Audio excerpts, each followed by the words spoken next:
రావటం ఏంటే నీ మొహం పేరు కనుక్కోలేదా? అంటే కనుక్కున్నానండి, అదేమిటో చెప్పారండి అన్నది. ఏం చేత గుర్తులేదు పేరు. ఎలా ఉన్నారు అంటే కొంచెం పొడుగ్గా ఉంటారు, ఏమనుకోకండి పన్ను ముందుకు వచ్చి ఉంటుంది. అంటే వీడికి ఇద్దరు ముగ్గురు, మిగతా వాళ్ళు ఎలిమినేట్ అయిపోయారు కదా. అప్పుడు వీడు అడుగుతాడు, సన్నగా ఉంటాడా అని అడుగుతాడు. కాదండి కొంచెం బొద్దుగా గుండ్రగా. అయితే ఇంకొకళ్ళు ఇద్దరు ఎలిమినేట్ అయిపోయారు. అప్పుడు మొన్న దీపావళి నాడు రాత్రి కుర్రాన్ని తీసుకొచ్చి అది గతనేనంటే అంటే ప్రకాశ్రావు. ఇది లింగం అంటే. ఇందులో ఏదైనా సరే మిమ్మల్ని వాడు అని తెలియటానికి ఆధారంగా కావలసినటువంటి దాన్ని లింగం అంటారు. చూసారా, లింగం అంటే గుర్తు లేక చిహ్నము. అందుకనే మిగతా వాళ్ళకంటే మిమ్మల్ని మీరు ఏ విధంగా వేరుగా గుర్తిస్తున్నారో ఆ అజ్ఞానం అనేటువంటి శక్తి పేరే లింగ శరీరము అంటారు పెద్దవాళ్ళు. ఆ అజ్ఞానం లేకపోతే ఎగ్జిస్టెన్స్ లేదు, అది లేకపోతే ఇవల్యూషన్ లేదు, అది లేకపోతే భోగం అంటే ఇన్సెంటివ్ టు లివ్ లేదు, అది లేకపోతే మోక్షం లేదు, అది లేకపోతే జీవితానికి పరమావధి లేదు, క్రియేషన్ వేస్ట్. ఒక ఫూల్ పెట్టిన ప్రభుత్వం లాగా ఉంటుంది క్రియేషన్. ఎందుకంటే వేస్ట్, ప్రయోజనం లేదు అన్నట్లు. ఎవరికి నినాదాలు తప్ప ఇంకేం ఉండవు. కానీ లింగము, విశేషము, అవిశేషం, ఇంకా విశేషం దగ్గరికి వెళ్ళాలి. వీళ్ళంతా మానవులు. ఫలానాయన ప్రకాశ్రావు తెలుసుకున్నాం. అలాగే మానవుల్లో వీరందరూ స్త్రీలు, సవిశేషం.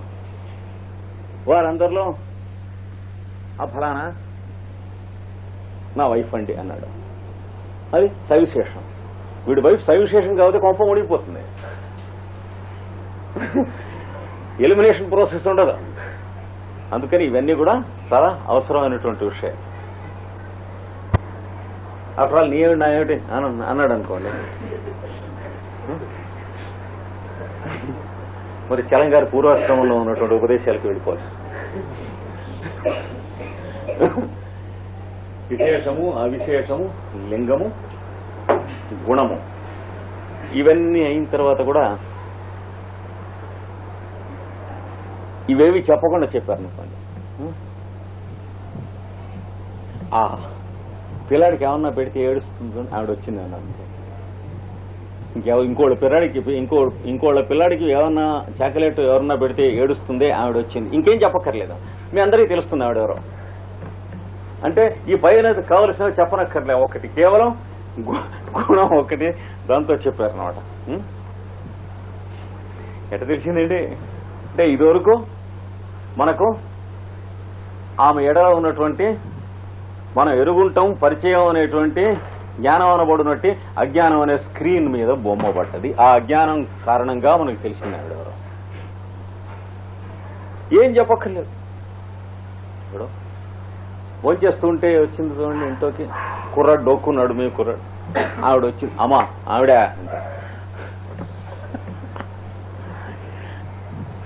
అంతేగాని అదేమిటండి అట్లా ఆవిడ పేరేమిటి ఊరేమిటి అని అడగరు. ఇంకా అడగక్కర్లేదు కదా, గుణగణములు చాలును అన్నాడు. అలాగా వారు బయలుదేరి వస్తున్నారండి, ఎవరో దారంబడి వెళ్ళేటువంటి వాడు పక్క తప్పుకుని నమస్కారం చేస్తున్నారు అంటే వెంటనే ఫలానా ఆవిడ అయి ఉంటుంది అని తెలుస్తుంది. కనీసం ఆవిడ అయి ఉండవచ్చు అనైనా తెలుస్తుంది. దేనివల్ల? ఇగో ఈ చివరి దాని వల్ల, గుణం వల్ల. ఈ గుణములతో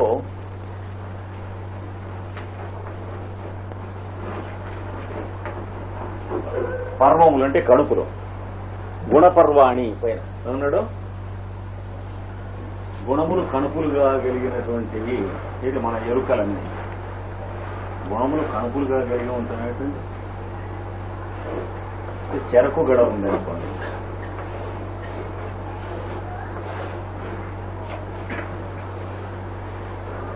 ఎక్కడ తినాలో ఎక్కడ పారేయాలో మీకు తెలియటానికి కణుపులు ఉంటాయి కదా, చెరుకు. అలాగా గుణాలు ఉంటాయి వ్యక్తులకి, వస్తువులకి. మీకు ఇది తినేదే పారేసేదా? లేకపోతే మీకు అన్నం మిగతా వస్తువుల కంటే ఎలా తెలుస్తుంది వేరే? కానీ గుణ పర్వాణి అంటే గుణములను కణుపులు గలవి. పర్వములు అంటే కణుపులు. అది మైసూర్ పాక్ అంటే ఏ రుచిగా ఉంటుందో ఇదివరకు మీకు తెలుసు. మళ్ళా ప్రత్తడా తిని చూసి ఇదే మైసూర్ పాకం అంటే అనక్కర్లేదు.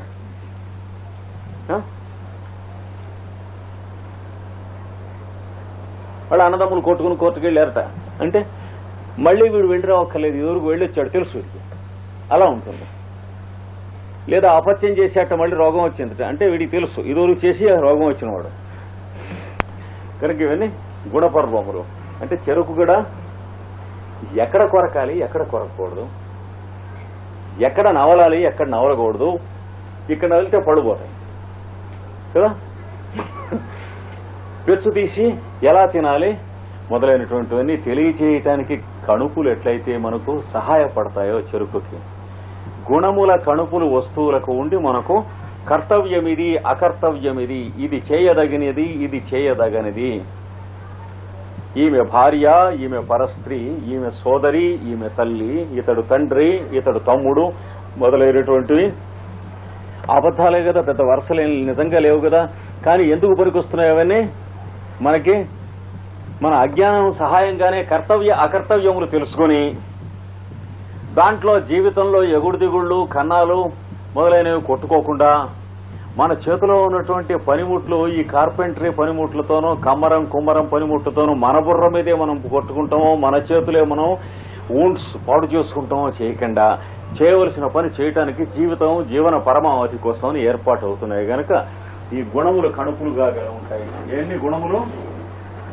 సత్వరజస్తమస్సులు కలిగినటువంటివి. కారము, మిరపకాయ అంటే మిరపకాయలో ఎక్కువ ఏ గుణం ఉంటుంది? రజోగుణం ఉంటుంది అని చెబితే గుర్తుండదు గనక ఆయుర్వేదం వాడు ఎవడన్నా గమ్మత్తుగా పుస్తకం రాస్తే ఏం చేస్తాడంటే అది ఆంజనేయ స్వామి అంశలో పుట్టింది గుర్తుంటుంది. అందుచేత నీతి నియమములు పాటించవలను అంటే ఈ ఆరోగ్యం కలవాడ తినాలి, ఇదిగో ఈ లక్షణాలు ఉన్నవాడు తినకూడదు, తింటే ఆ ఆంజనేయ స్వామి వాలం పెట్టి కొడతాడు. బాగా గుర్తుంటుంది. నాయన మిరపకాయ తినద్దు అంటే వింటాం ఎవరైనా? నీకు గ్యాస్ట్రిక్ గా ట్రబుల్ ఉంది, మిరపకాయ మానే అంటే 10 రోజులు కొంచెం వేసుకోవచ్చు అని అడుగుతాం. ఈ లోపల వేసుకుంటూనే ఉంటాం. మన సంగతి మనకి తెలుసుగా, ఇంకోటి అడగాలే.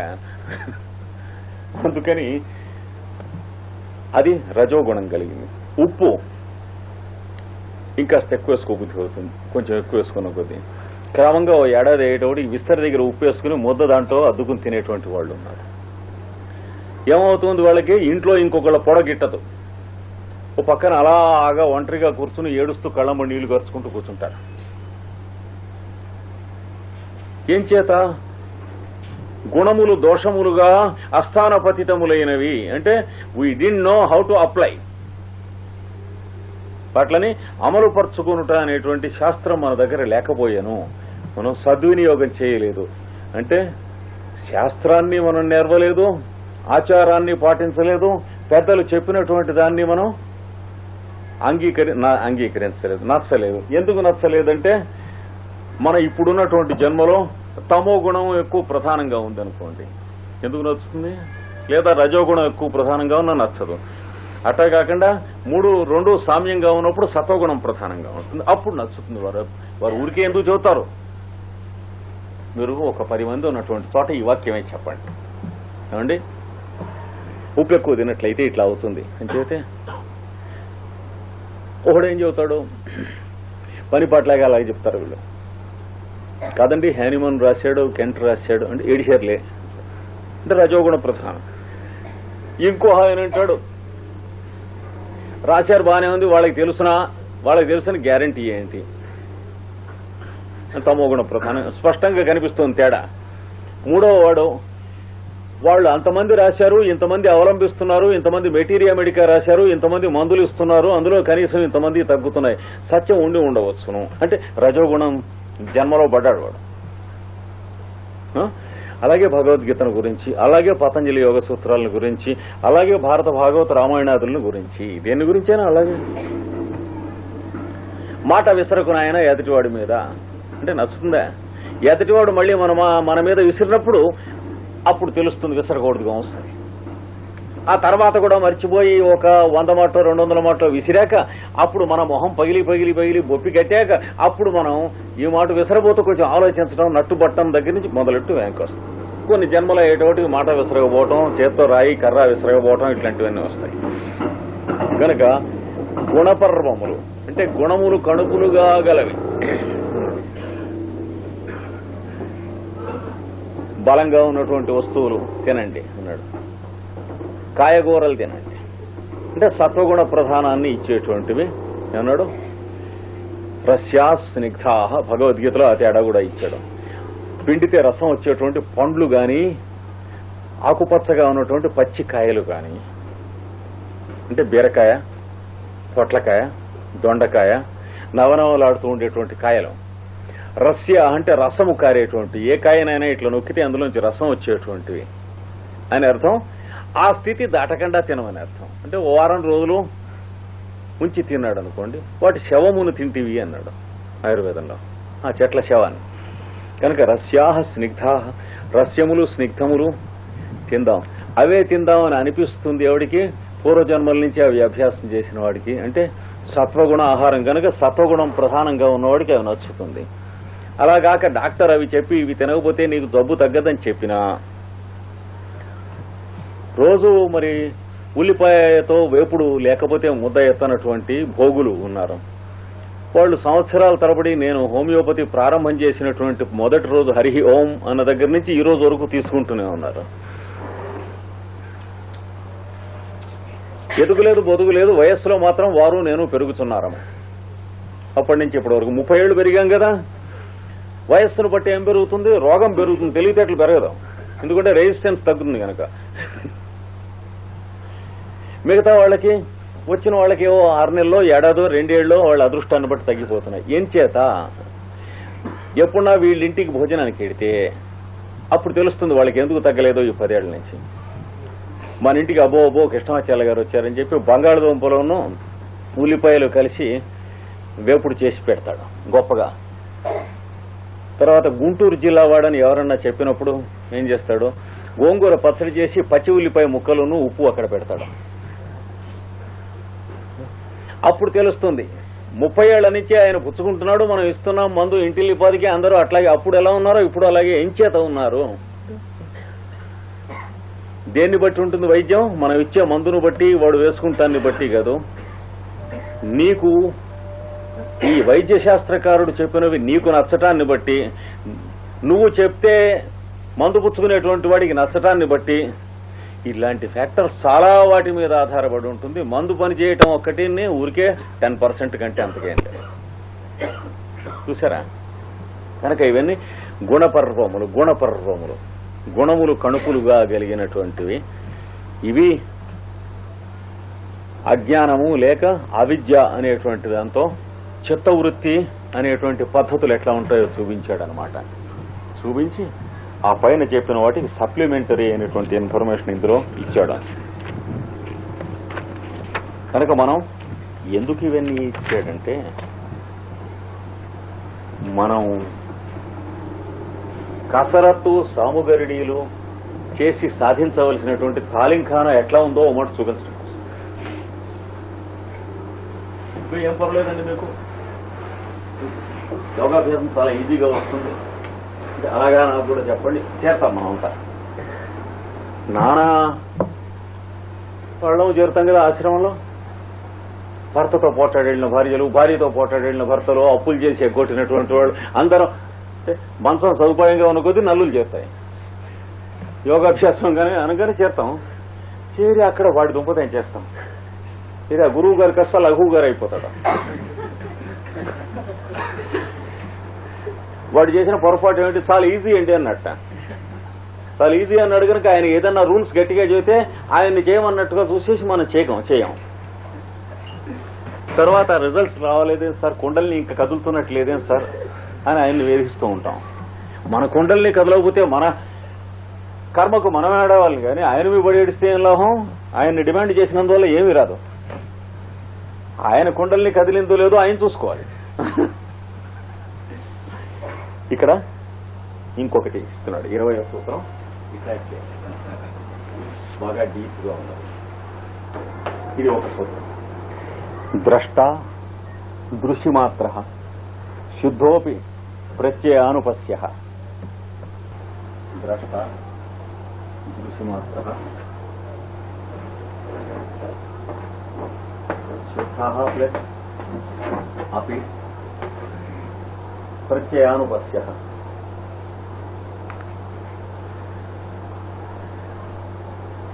ద్రష్ట అంటే చూచువాడు.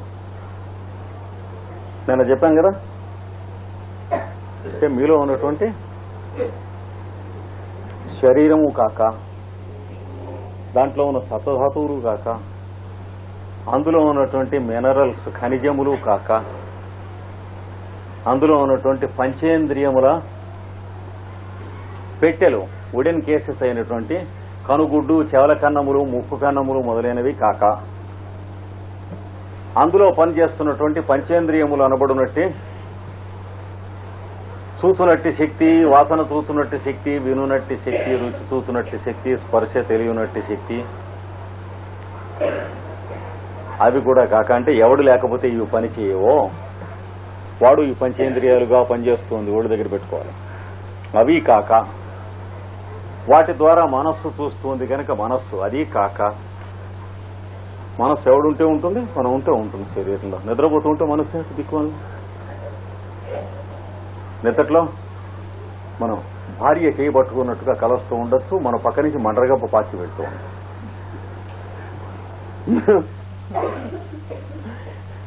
ఏమి సందేహం లేదు. అంటే మనకి ప్రకృతిలో ఏ భాగం మన మీద టుపుగా కొట్టదలుచుకున్నా ఎన్ని క్షణాలో పట్టదు. అంటే వాటి పాసిబిలిటీస్ మధ్యన మనం ఉంటున్నాం అనే సంగతి గుర్తుంచుకోవాలి. మనం మిస్బిహేవ్ చేసినా, ట్రాన్స్గ్రెస్ చేసినా దాని పక్కకు తందనేస్తుంది, ఎక్కడ ఉంటామో తెలియదు. అది కర్మ ఫలం అంటే అర్థం. అంటే అడ్వాన్స్డ్ సోఫిస్టికేటెడ్ హౌస్, దాంట్లో సమస్త యంత్రములు అమర్చబడి ఉన్నవి. ఏ రష్యాలోనో అమెరికాలోనో ఉన్న ఇంట్లో నాబోటి తెలుగు మాస్టర్ని తీసుకెళ్లి ఒక నెల ఉండమన్నారు అనుకోండి, అందులో ఉన్న యంత్రములు ఏమీ తెలియవు. ఇప్పుడు శుభ్రంగా ఆ కింద తుండు గుడ్డేసుకుని గద గద గద వణుకుతూ పడుకుని నిద్రవుతాడు.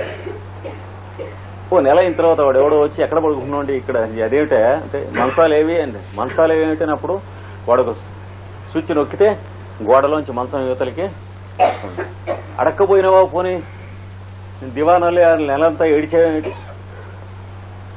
బెడ్ అంటే ఇంకోటి నొక్కితే బెడ్ అందులోంచి వస్తుంది. దాంట్లో కప్పుకునేందుకు అంటే ఈ గోడ అలాగా అండి. ఇదేదో ఆర్టిస్ట్ వేసిన పీస్ అనుకున్నాం, అంటే రగ్గు అక్కడ పెట్టాడు, ఆర్టిస్ట్ వేసిన పీస్ లాగా కనిపిస్తుంది కప్పుకోకుండా మిగతా టైమ్స్ లో. అలా అరేంజ్ చేసిన వాడి ఇంట్లో మనకి ఇచ్చాడు అనుకోండి, మనకి ఎంతవరకు ఉపయోగపడుతుంది? 0.01% కూడా మనం ఉపయోగించుకోలేము. ఒక నెల రోజులు మొత్తం ఇచ్చిన ఈ శరీరాన్ని మనం అంతే ఉపయోగించుకుంటున్నాం జన్మ మొత్తం మీద. మానవుడు తయారు చేసినటువంటి సైంటిఫికల్లీ సోఫిస్టికేటెడ్ థింగ్సే మానవుడు గ్రహించడానికి చాలా కష్టమైనప్పుడు, నేను మన సోదరుడు వర్మ గారు మొట్టమొదటిగా న్యూయార్క్ వెళ్లి అక్కడి నుంచి కారులో ఇంకొక స్టేట్ కి వెళుతూ ఉంటే మధ్యలో ఆయన పాపం న్యూయార్క్ లోనే లండన్ కి వెళ్లాల్సి వచ్చింది.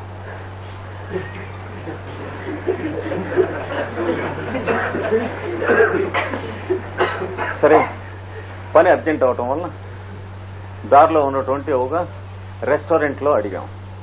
సరే వాడు తాళం చెవులు ఇచ్చి చూపించాడు. సరే వెళ్ళాడు.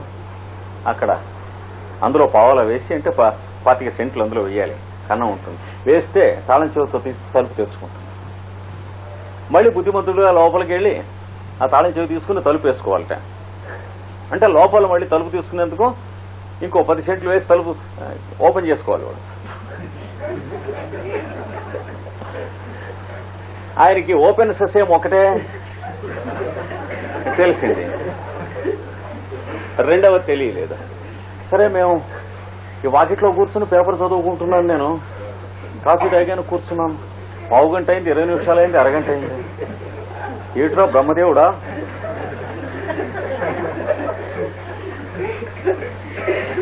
అప్పుడు నాకు ఆ హోటల్ వాడి దగ్గరికి వెళ్ళి అనుమానం వచ్చింది, కొంచెం కనుక్కోండి అంటేను. అప్పుడు తను సొంతంగా వచ్చాడు. ఆ క్యాష్ దగ్గర ఉన్నటువంటి రిసీవింగ్ బాయ్ వచ్చి లోపలికి ఒక్కోటి ఇందులో ఉన్నాడు అన్నాడు.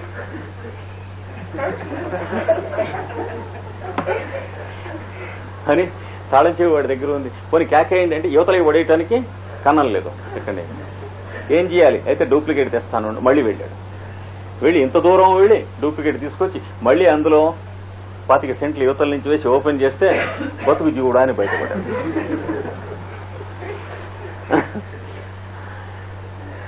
మరి మానవుడు తయారు చేసినవే మానవుడికి ఇట్లా ఉన్నాయి కదా. ఒక్కొక్కడు కోర్టు దస్తావేజు మీద సంతకం పెడితే లేదా ప్రోనోటు మీద ఒక 100 మందిని గిర్ తిప్పిస్తాడు. అటు ఇటు ఉన్నాయి. శ్రీకాకుళం జిల్లా వాడైనా అటు ఒంగోలు జిల్లా వాడైనా అవునా కదా. దానివల్లనే ఒంగోలులో 1కి 2 కోర్టులు తయారైనాయి. ఇప్పుడు 2 ఒంగోలులో కోర్టులు లేదా చెప్తారా? 2 కోర్టులు 70 మంది ప్లేటర్లు.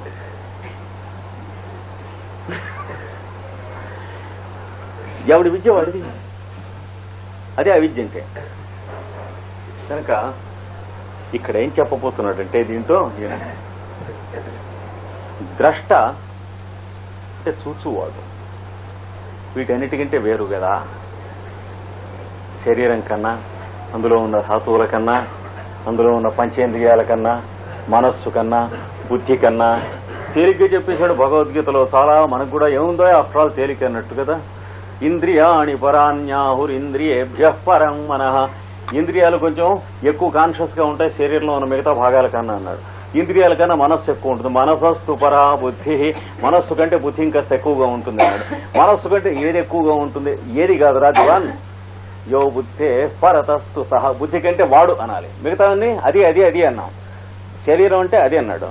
శరీరం కన్నా ఇంద్రియం కొంచెం ఎక్కువ తెలివిగా ఉంటుంది అన్నాడు. ఇంద్రియాల కన్నా మనస్సు ఎక్కువ తెలివిగా ఉంటుంది. మనస్సు కన్నా బుద్ధి ఎక్కువ తెలివిగా ఉంటుంది. బుద్ధి కన్నా వాడు ఎక్కువ తెలివిగా ఉంటాడు అన్నాడు. ఎవడు? ఇవన్నీ ఎవరి కోసం ఏర్పడ్డాయో ఇక్కడ చెప్పినటువంటి పురుషుడు లేక జీవుడు. వాడు చాలా తేలిగ్గా చెప్పేశాడు. వాడు యో బుద్ధే పరతస్తు సహా. ఎవడైతే బుద్ధి కంటే పరమైనటువంటి వాడో మిగతా వాళ్ళని వాడడం లేదేమి. వాడితో చేయబడిన భాగములు వాడు కాదు. శరీరం దేంతో చేయబడ్డది? సప్తధాతువులతో. సప్తధాతువులు దేంతో చేయబడ్డాయి? పంచేంద్రియములు, పంచభూతములతో. పంచభూతాలు దేంతో చేయబడ్డాయి? పృథ్వీ అవి దేంతో చేయబడ్డాయి? అణువులు, పరమాణువులు. అవి దేంతో చేయబడ్డాయి? మహాశక్తి. అవి దేంతో చేయబడ్డాయి? అంతర్యామి. కనుక ఈ శరీరంలో పాదాల దగ్గర శిరస్సు దాకా నఖశిఖ పర్యంతం నీ చేతనే ఇవన్నీ చేయబడినవి.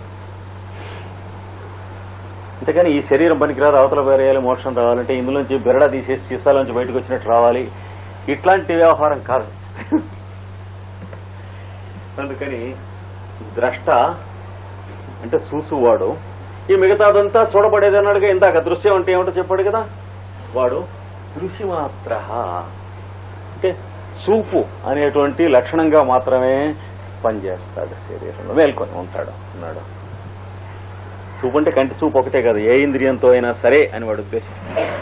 కంటితో గాని, చెవితో గాని, ముక్కుతో గాని, నాలికతో గాని, శరీర స్పర్శతో గాని, దేంతో అయినా సరే దృశ్యమాత్ర అంటే అర్థం ఏంటి? బయట ప్రపంచంతో కాంటాక్ట్ చేయబడేటువంటి అవేర్నెస్ మాత్రముగా ఉంటాడు వాడు. దృశ్యమాత్రం అంటే బాహ్య ప్రపంచంతో తాను సంస్పర్శము చేయగలిగినటువంటి చైతన్య కణముగా మాత్రం అంటే స్పార్క్ ఆఫ్ అవేర్నెస్ అంతే. అంత ఇట్లా పనిచేస్తూ ఉంటాడు బయటికి. దృశ్యమాత్ర అంటే అర్థం ఉండి కానీ ఏమవుతోంది? వాడితోనే తయారు చేయబడినటువంటి ఈ ప్రకృతి మీద వాడే చూస్తూ ఉంటే వాడు చూపుగా ప్రయాణం చేసి దీని మీద పడ్డప్పుడు అది ఇది కలిసినప్పుడు రెండు ఒకటనే మనం బతుకుతున్నాం. లేకపోతే మనం బతకటానికి అవకాశం లేదు.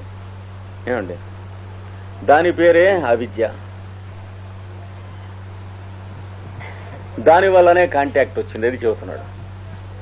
అవిద్య అన్నా అదే, దానికి దీనికి వచ్చినటువంటి సంస్పర్శము వలననే ఈ సృష్టి నడుస్తూ ఉంది. సృష్టి యొక్క పరమార్థ ధర్మం అంతే, అది చెబుతున్నాడు. కనుక ద్రష్ట అయినటువంటి వాడున్నాడే, దృశ్యమాత్ర చూచునట్టి శక్తి యొక్క స్వరూపమే గాని ఆ చూడటానికి ఉపయోగించిన కనుగుడ్డు మంచిదా చెడ్డదా దానికి సంబంధించిన వాడు కాదు, కంట్లోంచి చూస్తున్నవాడు.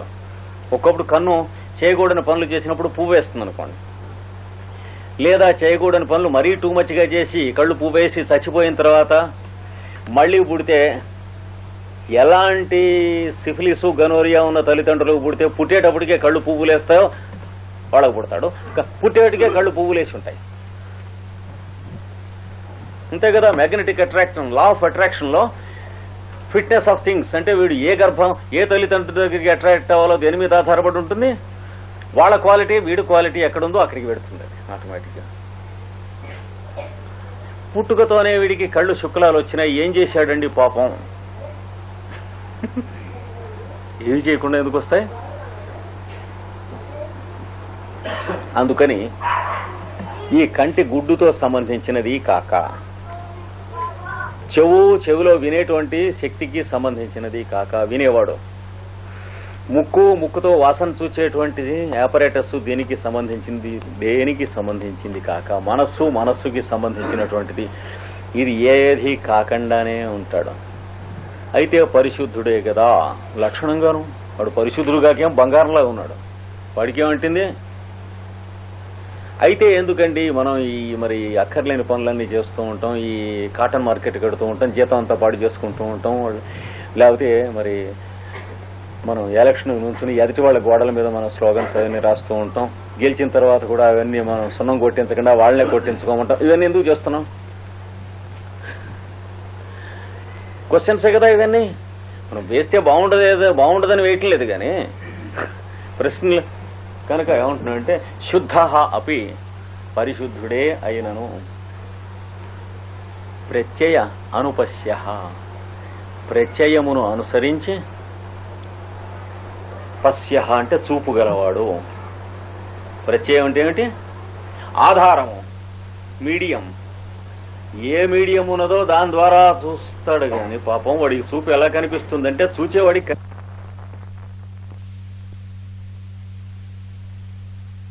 మయసభలో దిగినట్లుగా వీడికి ప్రపంచం అంతా యమసభగా ఉంటుంది. కానీ చూచువాడికి సంబంధించినది కాదు. కన్నులు పాడైపోయిన వాడికి లోపల ఉన్నటువంటి చూచువాడికి సంబంధించింది కాదు, వాడికి అంటినటువంటిది కాదు. కన్నులకి శుక్లాలు వేసినా వాడికి సంబంధించింది కాదు. లేదా కన్నులకి సంబంధించినటువంటి నాడీ మండలము పనిచేయకుండా ఆప్టిక్ నర్వ్ క్రమంగా డల్ అయింది. ఏం చేతంటే చిన్నప్పుడు క్రికెట్ ఆడుతూ ఉంటే తలకు తగిలిందిట బంతి, తర్వాత 5-6 ఏళ్ల నుంచి చూపు డల్ అయింది, క్రమంగా పెద్దవాడయ్యేటప్పటికి ఆ కన్ను కనిపించలేదుట. అంటే 14-15 ఆపరేషన్లు చేసేటు పైన మనం చేయగలిగింది ఏమీ లేదుట. ఒక్కటే ఉపకారం, రెండో కన్ను ముట్టుకోకుండా వాడిని ఇంటికి పంపించడం. అది కూడా మనం ఆపరేషన్ చేసి పంపించినట్లయితే అదేం లేదు కనుక అక్కడ మనకు ఆపరేషన్ ఉంది. అప్పుడు అట్లాంటి వాడికి అయినా చూచువాడికి సంబంధించింది కాదు ఇది, వాడు తొడుక్కున్న ఆపరేటర్స్ కి సంబంధించినటువంటిది ఇదంతా. చూసారా? మరి దొడ్లో నీళ్లు